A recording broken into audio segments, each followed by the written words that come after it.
우리 사람을 부르는 호칭이 두 가지가 있어요.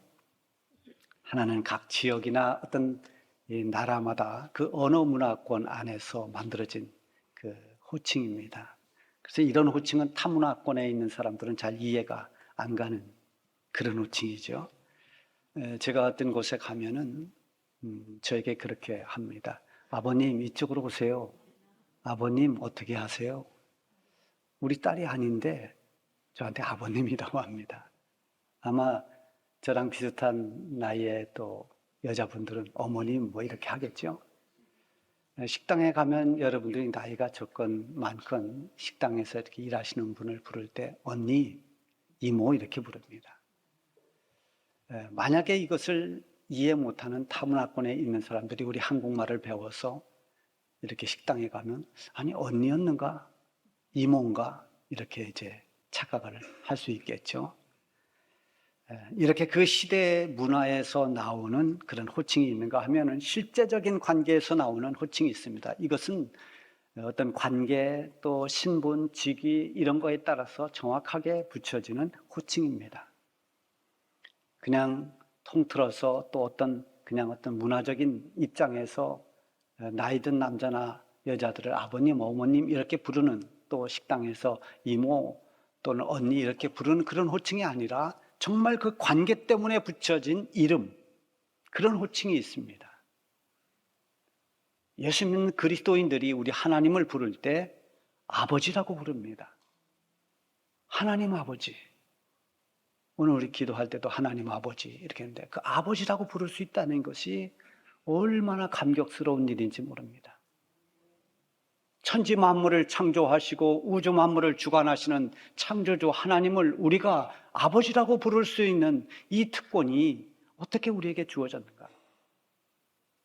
요한복음 1장 12절에 보면 영접하는 자 곧 그 이름을 믿는 자들에게 하나님의 자녀가 되는 권세를 주셨으니 하나님이 이 권세를 주신 것입니다. 그래서 하나님과 우리 사이에 맺어진 관계 때문에 하나님을 아버지라고 부를 수 있는 것입니다. 갈라디아서 4장 6절에 보면은 너희가 아들임으로 하나님이 그 아들의 영을 우리 마음 가운데 보내사 아빠, 아버지라 부르게 하셨느니라. 이 히브리어에도 아버지가 아부입니다. 아부, 아버지, 아빠. 이 아빠라는 단어가 조금씩 비슷비슷해요. 우리가 하나님을 아빠, 아버지라고 부를 수 있게 됐다. 이것은 하나님이 우리에게 주신 은혜입니다. 우리가 그냥 부르고 싶다고 해서 부르는 것이 아니라 하나님을 믿는 하나님의 자녀들에게 부를 수 있도록 허락해 주신 하나님의 은혜인 것입니다. 하나님을 아버지라고 하는 것은 혈연 관계가 아니라 영적인 관계의 아버지인 것입니다. 부모 개념입니다. 우리가 하나님을 이해하기 쉬운 개념 중에 하나가 부모님이에요. 부모님은 우리를 이 세상에 태어나게 하셨고 우리를 평생 돌봐주시고 자식을 사랑하는 부모의 마음은 끝까지 변하지는 않습니다. 나이가 아무리 들어도 자식은 자식으로 그렇게 봅니다. 그래서 그 부모의 개념으로서의 아버지라고 하는 것입니다. 아버지가 부모의 개념이라고 한다면 너는 내 아들이다 라고 하는 이 성경에서 아들이라 하는 것은 자녀의 개념입니다. 딸이 해당되는 게 아니라 여기는 아들이든 딸이든 다 하나님의 자녀들을 부르는 통칭으로 아들이라 이렇게 표현하죠. 예수님께서 비유를 하나 말씀해 주셨는데 바로 어느 가정의 탕자의 비유입니다. 이 둘째 아들이 아버지 말을 듣지 않고 집을 나갑니다. 허랑방탕합니다. 아버지가 애를 태우면서 그 아들이 돌아오기를 기다립니다. 문 밖에 서성이면서 언제나 아들이 돌아올까? 그러다 어느 날 거짓골이 돼서 돌아오는 그 아들을 보게 됩니다. 아버지가 달려가서 목을 끌어안고 그 아들에게 입을 맞추면서 그 아들을 대대적으로 환영해 줍니다. 그 아들을 맞아줍니다. 용서합니다. 그리고 끝까지 사랑합니다. 예수님께서 이 탕자의 비유에서 말씀하신 이 말씀 가운데 이 아버지 그렇게 기다려주시고 받아주시고 용서하시는 이 아버지가 바로 우리가 믿는 하나님이라는 것을 말씀해 주는 것입니다. 끝까지 우리를 사랑하시는 하나님, 그게 우리가 아버지라고 부르는 하나님이십니다. 아버지 되신 하나님께서 우리에게 기대하시는 것은 아버지를 떠나지 않고 아버지와 함께 하는 것입니다. 그래서 아버지의 사랑을 많이 받는 것입니다. 그리고 그 사랑을 서로 나누는 것입니다. 서로 사랑하는 것입니다. 탕자의 형인 맏아들은 자기 동생이 돌아왔는데 그렇게 돌아와서 아버지가 그토록 기뻐하는데도 기뻐하지 않았습니다. 오히려 화를 냅니다. 비교합니다. 예수님께서 이 비유를 통해서 여기 맏아들은 누구인가? 바로 바리새인과 서기관들을 비유한 것입니다. 오늘 본문 말씀에서는 우리가 진정으로 아버지 되신 하나님께 속해 있다는 그 사실과 하나님께 속해 있는 사람의 특성이 어떤 것이며 또한 하나님의 자녀된 하나님을 아버지라고 부르는 하나님의 자녀들의 삶은 어떠해야 하는지를 말씀해 주고 있습니다. 자, 4절에 보면 자녀들아 너희는 하나님께 속하였고 또 그들을 이기었나니 이는 너희 안에 계시니가 세상에 있는 자보다 크심이라. 여기에 보면 세 가지를 밝혀주고 있어요. 첫째는 예수 믿고 하나님의 자녀된 자들에게 분명히 밝히는 것이 자녀들아 너희는 하나님께 속하였다라는 것입니다. 너희 소속이 하나님이다라는 것입니다. 우리가 세상의 땅을 딛고 살아가고 있지만 너희의 진짜 소속은 어디냐? 이 땅이 아니라 저 하나님 나라요. 하나님께 속한 사람들이다. 이것을 가르쳐 주는 거예요. 예수님도 이 비유를 포도나무 비유로 말씀해 주셨습니다. 나는 포도나무요 너희는 가지다. 가지가 포도나무를 떠나서는 아무것도 할 수 없다고 했습니다. 주님께 소속된 주님의 자녀들이 주님을 떠나면 아무것도 할 수가 없는 것입니다. 영적인 실패자가 되는 것입니다. 열매를 기대할 수 없습니다. 소속이라고 하는 것은 참 중요한 것입니다. 여러분, 우리가 어떤 국가에 소속되어 있느냐에 따라서 운명도 달라집니다. 우리 똑같은 한반도 땅에서도 저 북한에서 태어난 사람들과 남한에서 태어난 사람들 소속이 달라집니다. 삶이 달라집니다. 운명이 달라집니다. 그리고 우리가 외국을 나가면 타국인입니다. 그래서 여러 가지 핸디캡이 있어요. 그러나 입국을 하면 어떻게 됩니까? 내국인에서 이 들어오는 절차도 더 쉽습니다. 우리나라에 소속된 우리 국민이 다 그겁니다. 이 소속이 그렇게 중요한 것입니다. 이번 휴가 가운데 제가 헝가리 지식촌을 방문했는데요. 우리 박안주 선교사님 부부하고 같이 함께 가보니까 참 열악한 가운데 살아가고 있어요. 뭐 그 형편이 이루 말할 수 없습니다. 그런데 그들에게 가장 서러운 것이 뭔가? 소속이 없다는 것입니다. 소속된 나라가 없습니다. 그들의 조상이 옛날 인도에서 건너왔다고는 합니다만은 그렇다고 인도 사람도 아닙니다. 누구도 그들을 보호해 줄 장치가 없습니다. 소속이 없는 겁니다. 헝가리 정부가 말썽을 많이 피니까 저 도시 외곽에 또 마을에서 떨어지는 곳에 집시촌을 이렇게 지어줬어요. 거기서 살아갑니다. 거기서 정말 춥고 배고프게 살아가고 있죠. 그리고 집시들에게는 굉장히 엄격합니다. 그래서 헝가리 사람들이 있으면 이 집시들은 거기 어울리지 못하고 다 피합니다. 이 소속이 없는 사람들의 서러움입니다. 너희는 하나님께 속하였다. 이게 얼마나 감동되는 말씀인지 모릅니다. 하나님을 아버지라고 부르는 것은 너는 하나님의 자녀다. 너는 하나님의 택한 사람이다. 너는 천국 백성이다라는 의미입니다. 여러분의 소속이 하나님께 있다는 사실을 항상 잊지 말고 살아가시기를 바랍니다. 그리고 두 번째는 그들을 이겼다 그랬습니다. 그 당시에 그리스도인들을 미혹하는 거짓 교리 이단들이 많았습니다. 지금도 마찬가지입니다만 요한일서 4장 이 초반부에 보면은 이와 관련된 단어들이 눈에 띄는데 1절에 보면 거짓 선지자, 3절에는 적그리스도의 영, 5절에는 미혹의 영, 이게 다 그리스도인들을 대적하는 영적 대적 세력들입니다.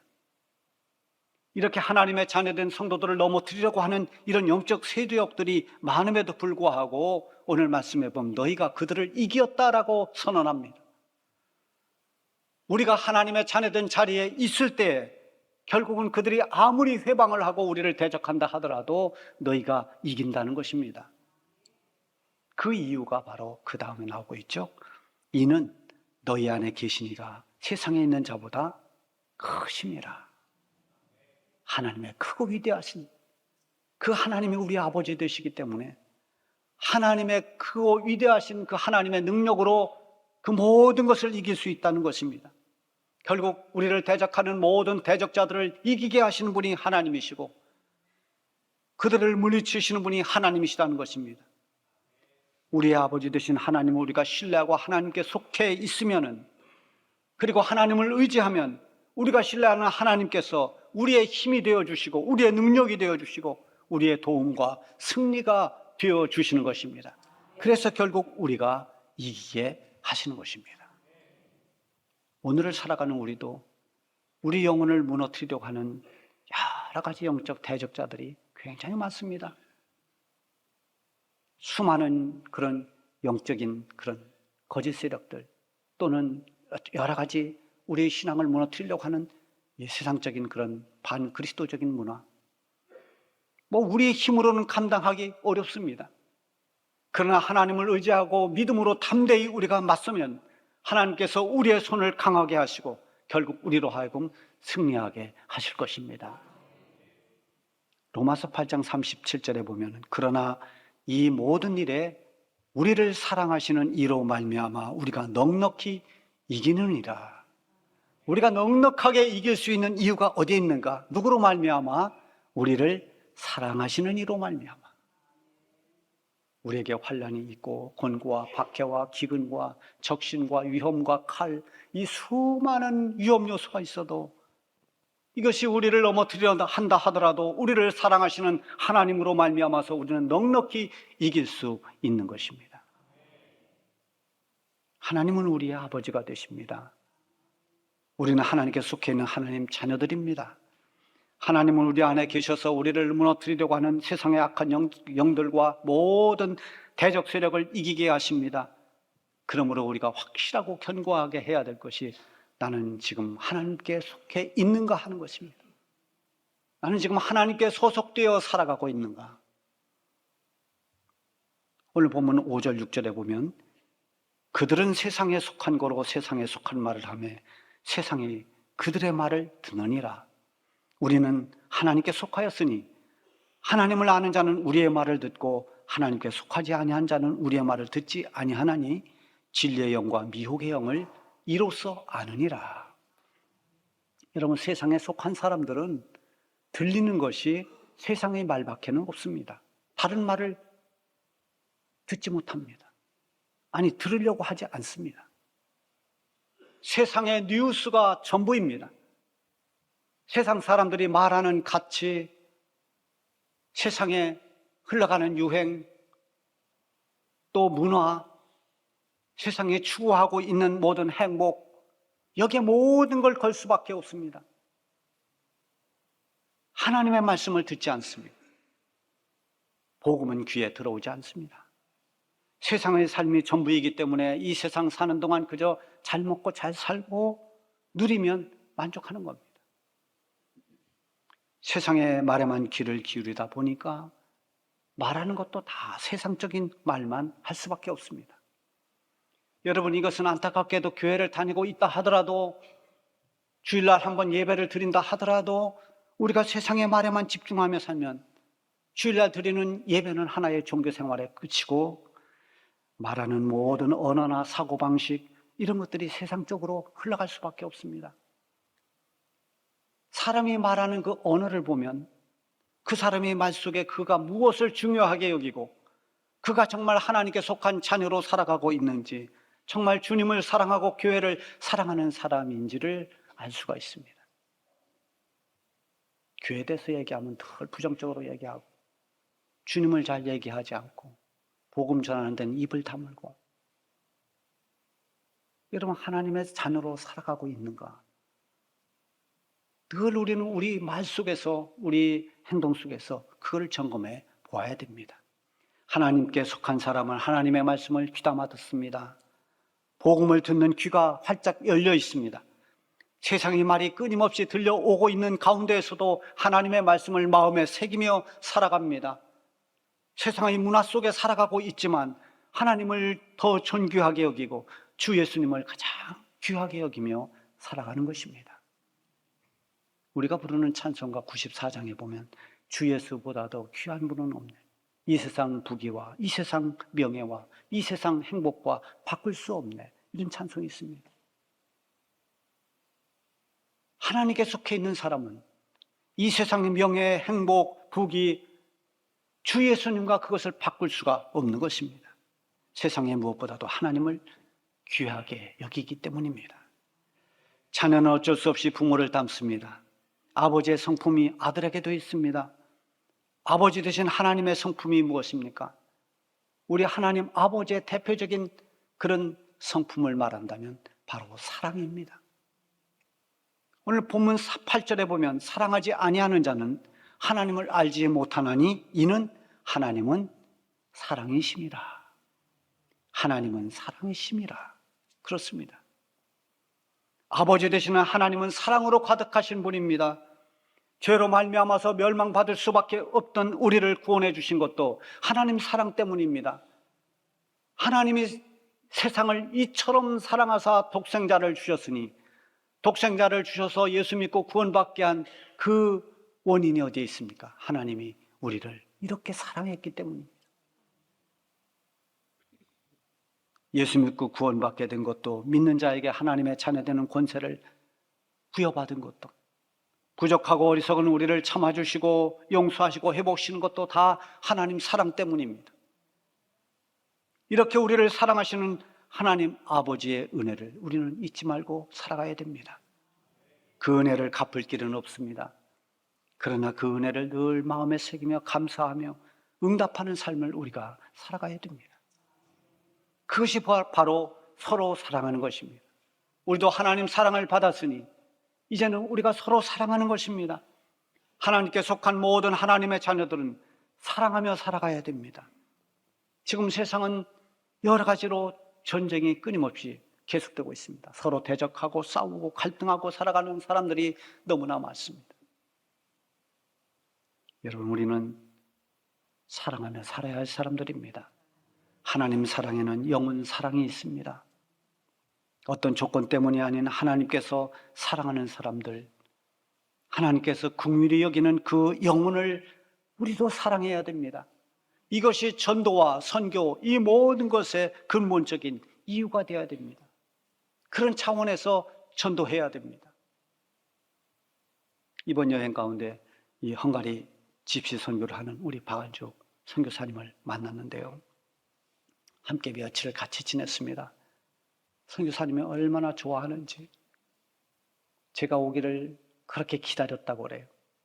외로웠는데 너무 반갑다고 하면서 정말 반갑게 맞아줬어요. 저도 선교 현장을 오래전부터 가보고 싶었습니다. 처음 가본 거예요. 그래도 이제 부부 함께 만나서 부다페스트에서 승용차를 타고 저 비엔나까지, 오스트리아 비엔나까지 3시간 걸립니다. 거기까지 같이 가면서 이런저런 이야기하면서 갔습니다. 가지고 그 비엔나 가서 비엔나 왔으니까 비엔나 커피도 한 잔 마셨습니다. 그리고 또 그 유명한 벨베데레 그 궁에 있는 미술관은 꼭 가고 싶었는데 미술관 그것도 다 예약을 해놨어요. 거기에 가서 유명한 여러분들 그 구스타프 클림트의 키스 원작을 제가 잘 보고 왔습니다. 또 해바라기, 또 그 옛날 책받침에 나오던 나폴레옹 그런 원작 미술 작품들을 많이 봤습니다. 그렇게 시간을 보내기도 하고 이제 다시 헝가리로 돌아와서 집시 사역 현장으로 갔습니다. 아무도 관심 갖지 않는 이 버려진 혐오의 대상들인 집시들을 대상으로 그들을 상대하면서 17년 동안을 사역했습니다. 그러는 동안에 집시교회를 5곳을 개척을 했어요. 집시들은 헝가리 사람들이 다니는 교회를 못 갑니다. 가라고 해도 가지 못합니다. 늘 외톨입니다. 근데 자기들끼리 모여서 예배할 수 있는 자기들만의 공간이 교회입니다. 그래서 얼마나 좋아하는지 이런 교회를 5곳을 개척을 했습니다. 참 그 선교의 현장을 가보니까 많은 감동이 됩니다. 유럽에서 이동하는 시간이 여기저기 다니려면 굉장히 시간이 많아서 차 안에서 함께 다니는 시간이 많았어요. 같이 옛날 얘기도 하고 서로 우리 박완주 선교사님의 구남매 이름에 얽힌 재미있는 얘기도 들었고, 군대에 있을 때 우리가 서로 선국했던 박완주 선교사님은 요셉했고 저는 마리아를 여자 분장을 하고 했던 옛날 이야기도 좀 하고, 이러면서 남자들이 군대 얘기할 때 여자들은 싫어하지만 그래도 너무너무 옛날 생각이 나서 그런 얘기도 서로 했어요. 제가 이등병 때 우리 병참대 신자들을 인솔해서 왔다는 겁니다. 저는 다 잊어버렸는데 그걸 보고 저 사람 나중에 목사 되겠다 했는데 목사로 만났다는 겁니다. 이런 얘기, 또 서로의 간증, 집시들의 이야기, 이런 얘기 쭉 했습니다. 그러다 좀 지루하면 찬송 들었습니다. 다윗과 요나단의 찬송을 들었는데 그 찬송이 나왔습니다. 주님의 은혜로 살아가는 당신의 모습이 아름다워요. 주님의 사랑을 나누어주는 당신의 모습이 너무 아름다워요. 하나님을 감동시키고 세상을 변화시키니 당신은 세상에 필요한 사람, 하나님이 좋아하는 사람. 당신 때문에 어두운 세상이 사랑으로 가득 차지요. 당신 때문에 하나님께서 더욱 영광을 받으시죠. 오후 찬양 예배 때 좀 부르자고 했습니다. 이 찬송을 듣는데 감동이 됩니다.